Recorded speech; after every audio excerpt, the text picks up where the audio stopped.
আটার স্বরূপ ওই অঙ্গের দিকে যেই না তাকালাম আমার আখি স্বরূপ পাখি। ওই যে ব্যাগ যেমন করে পাখিকে ধরে আমার আখি স্বরূপ পাখি সেই অঙ্গের মধ্যে আটার মতো আটকে গেল। বললে সখী তোর নয়ন না হয় আটকে গেল, বলে তোর মন, বলে মনটাকেও যত্ন করে রেখেছিলাম।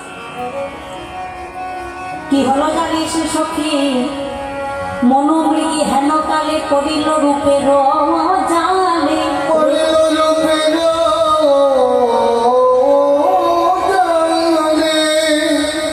মনোমৃগী হেন কালে করিল রূপের জালে, শূন্য দেহ পিঞ্জরে বসিল,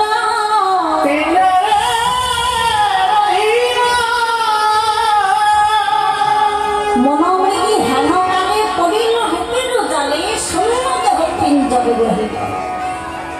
বললে আমার এই মন তার রূপের জালে আটকে পড়ল। তাহলে রূপটা কেমন হচ্ছে? অতীব কালো, তাই না বাবা? গোবিন্দের রূপ কেমন? কালো। বললে কালো রূপে জগৎ আলো করেছে। ও মায়েরা, আমাদের এই পার্থিব জগতে এদিকে তাকা, এদিকে। আমাদের এই জগতে কারো যদি চামড়াটা কটা হয়, মানে সে যদি ফর্সা হয়, আর তার পাশে যদি একজন কালো মেয়ে বসে, আমরা তো বাবা জীবের জৈবিক অহংকারে মত্ত, তাই না? দেখবেন বারবার করে নিজের গাটাকে বাঁচাই। কেন বলুন দেখি? আমার চামড়াটা কটা, আমি ফর্সা, আর আমার পাশে যেজন বসেছে সেজন কালো, তাহলে আমাদের কাছে কালোর কোনো দাম নেই। আছে আছে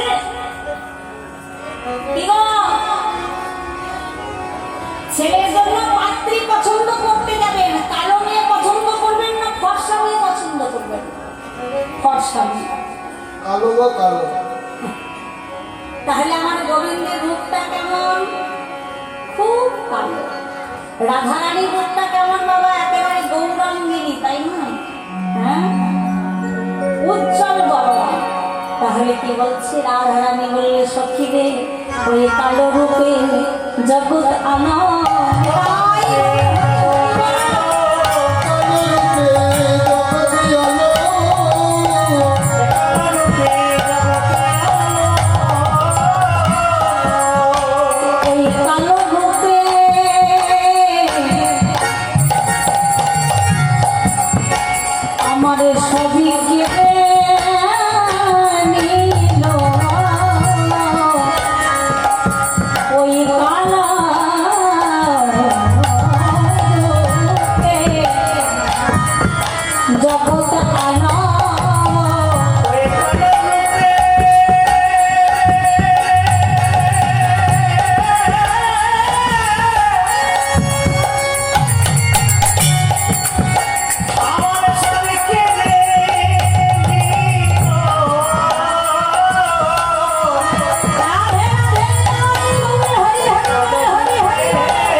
একই অপরূপ কদম্ব মূলে।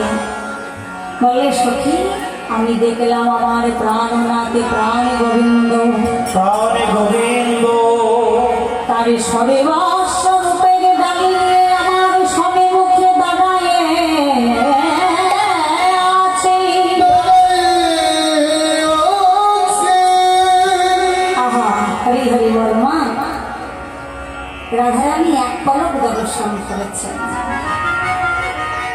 বলুন দেখি, আমাদের যদি বাবা এমন সৌভাগ্য কোনোদিন হয়, একবার যদি আমরা কোনোদিন গোবিন্দ রূপকে একবার যদি দর্শন করতে পারতাম, কিন্তু সেই সৌভাগ্যটা আমাদের হবে না।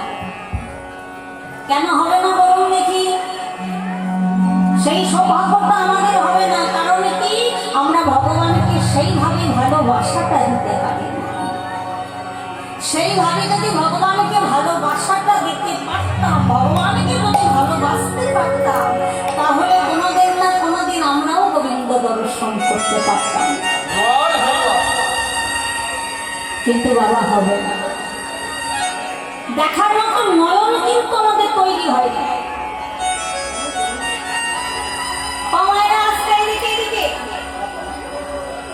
আমি কথা কম,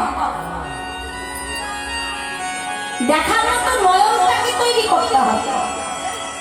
মায়েরা প্রশ্ন করবে, কেন মা এই যে এত সুন্দর নয়ন আছে, পৃথিবীর রূপ দেখছি, সবাইকে তো দেখতে পাচ্ছি, তাহলে নয়ন নেই আমার কথায়? আমার যে নয়নটা আমাদের আছে, এটা হচ্ছে মায়া মোহতে ভরা। যতক্ষণ পর্যন্ত এই মায়া দৃষ্টি আমাদের থাকবে, ততক্ষণ পর্যন্ত আমরা গোবিন্দের রূপ দর্শন করতে পারব না। এই মায়া দৃষ্টিটাকে যখন নষ্ট করে দিতে পারবে কাঁটার দ্বারা, কোন কাঁটা? কোনো গাছের কাঁটা নয় না, মায়েদের কোনো খোপার কাঁটা নয়, কোনো গাছেরও কাঁটা নয়, একমাত্র গুরু কৃপা অঙ্কুশের দ্বারা, গুরু চরণ সার করে যেজন মায়ামোহ দৃষ্টিটাকে নষ্ট করে দিতে পেরেছে, সেজন অন্তর্দৃষ্টি দিয়ে আমার গোবিন্দের রূপটাকে দর্শন করতে পারে। কিন্তু আমরা পারবো কেমন করে?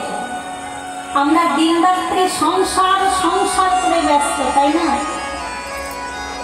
সকাল থেকে রাত পর্যন্ত বাবা সংসার চিন্তা করছি, আন চিন্তা করছি।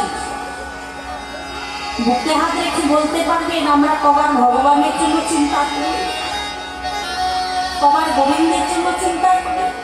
পারবেন বলতে? ছেলে কি খেলো, মেয়ে কি খেলো, স্বামী কি খেলো কি খেলো না, সব সময় সংসার চিন্তা। কিন্তু আমরা গোবিন্দকে নিয়ে একবারও চিন্তা করি না, যেমন ভগবানকে আমি সেবাটা এখনো দিলাম না, দেরি হয়ে গেল, বিলম্ব হয়ে গেল, আমার ভগবানেরও তো ক্ষুধা পায়। কি বাবা পায় না? ভগবানের ক্ষুধা পায় না বাবা? পায় তো। আমাদের যেমন পেট জলে ক্ষুধা পায়, তেমন ভগবানেরও ক্ষুধা পায়, ভগবানেরও পেট জলে। আমরা প্রকাশ করে বলি, আর আমার ভগবান প্রকাশ করে বলে না, শুধু দেখি আর মৃদু মৃদু হাসে, আর মনে মনে ভাবে যার যেমন কর্ম তার তেমন ফল। তুমি যেমন করবে তেমন ফল তুমি কিন্তু পাবে।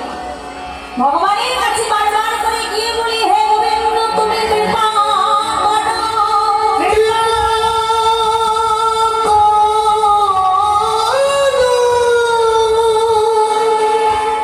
বারবার করে ভগবানের কাছে গিয়ে বলি, ঠাকুর কৃপা করো, কৃপা করো, কৃপা করো। কিন্তু কৃপা কোনো গাছের ফল নয়, কৃপা কোনো নদী নালার জল নয় যে চাইলাম আর পেয়ে গেলাম। কৃ মানে হচ্ছে কর্ম, পা হচ্ছে প্রাপ্তি। কর্মের মধ্য দিয়ে কৃপা পাওয়া যায়। কোন কর্ম না? যে কর্ম করলে শ্রী হরির প্রতি সন্তোষ জাগে, যে কর্ম করলে শ্রী হরির প্রতি ভক্তি উৎপন্ন হয়, যে কর্ম করলে শ্রী হরির প্রতি ভালোবাসা জন্মায়, সেই কর্মটা তোমরা করো। সেই কর্মগুলো কি কি একটু বলবো না? বলবো। প্রথমে সকালবেলায় উঠে কোনদিন পরচর্চা, পরনিন্দা, পরপুচ্ছ গজলতা করবেন না। প্রথম কথা। এইদিকে মায়েদের মধ্যে কিন্তু বড্ড কথা হচ্ছে, ওদিকে এত কথা বলে কিন্তু খুব মুশকিল। আস্তে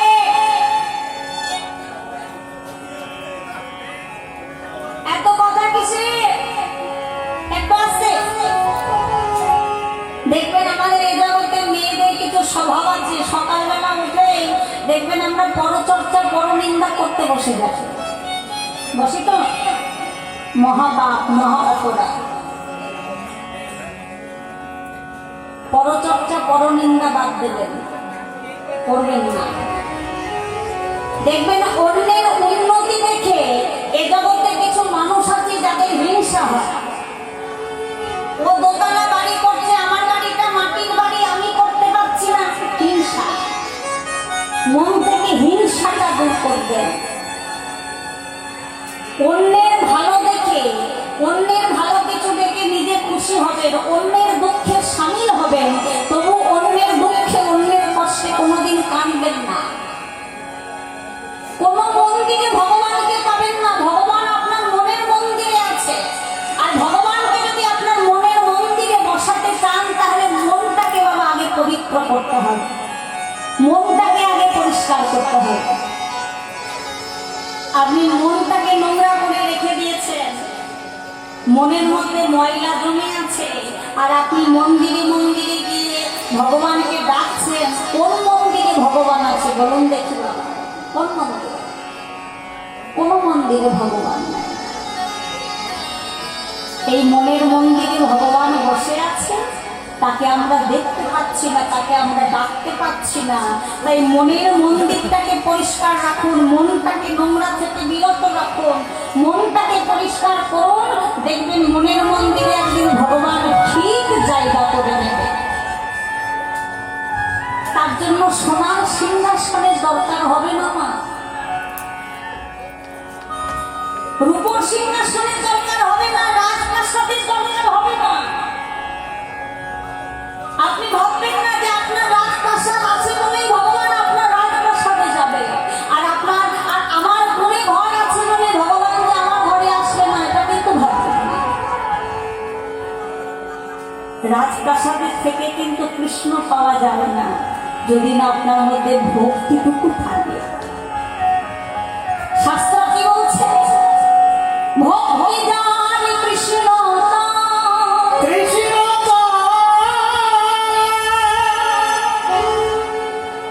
ভক্তি যার কৃষ্ণ। আচ্ছা মা বলুন দেখি, দুর্যোধনের ঘরেও তো ভগবান গিয়েছিল, যে নানাবিধ ভগবানের জন্য আয়োজন করেছিল। মনে মনে ভেবেছিল বাবা কৃষ্ণ হচ্ছে গোয়ালার ছেলে, এত কিছু খাবারের আমি আয়োজন করেছি, যে খাবার খাওয়া তো দূরের কথা, কৃষ্ণ কোনোদিন চোখে দেখেনি। গোয়ালার ছেলে দিন রাত্রি গরু বছরের পিছনে ধেই ধেই ধেই ধেই করে বেড়ায়। দুর্যোধন ভেবেছিল মনে মনে, যেই না দুর্যোধনের ঘরে ভগবানের পদার্পণ করেছেন, তার মনের অহংকার, অন্তর্যামী কৃষ্ণ নিখিল কোটি ব্রহ্মাণ্ডের মালিক, তিনি বুঝতে পারলেন। মনে মনে বললেন, দুর্যোধন অহংকারে কৃষ্ণ পাওয়া যায় না, অহংকারের বস্তু কৃষ্ণ নয়। কৃষ্ণ হচ্ছে ভালোবাসার ধন, বড় আদরের ধন। কৃষ্ণকে বড় আদর করে, বড় যত্ন করে, হৃদয় মাঝারে সুন্দর করে বড় আদরে তাকে রাখতে হবে, সে অনাদরে থাকে না। দুর্যোধনের ঘর থেকে ভগবান চলে এলেন, নানাবিধ খাবার, যার রাজ ঐশ্বর্য। গেলেন কোথায়? দিন দরিদ্র বিদুরের ঘরে খুদ অন্ন খেতে। আর সেই খুদ অন্নটা ভগবান প্রাণ ভরে সেবা করলেন। কেন জানো না? কারণ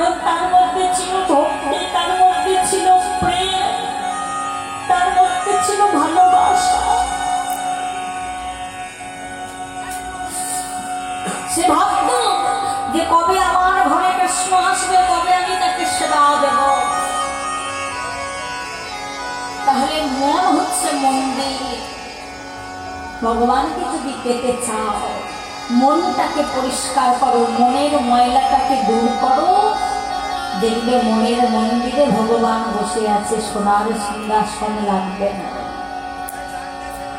যখন ভগবানের সামনে বসবে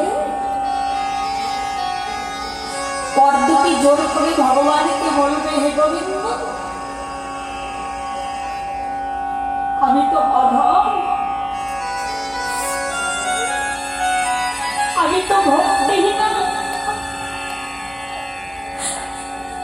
আমি তো শ্রদ্ধাহীনা, আমি তোমাকে ডাকতে পারি না। কিন্তু হে গোবিন্দ, তুমি কৃপা করে দয়া করে, তুমি তো ভক্তাধীন ভগবান,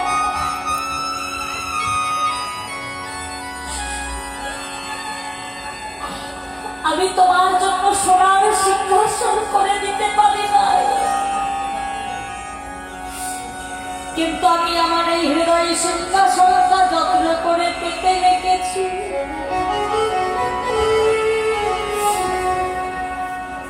হে গোবিন্দ,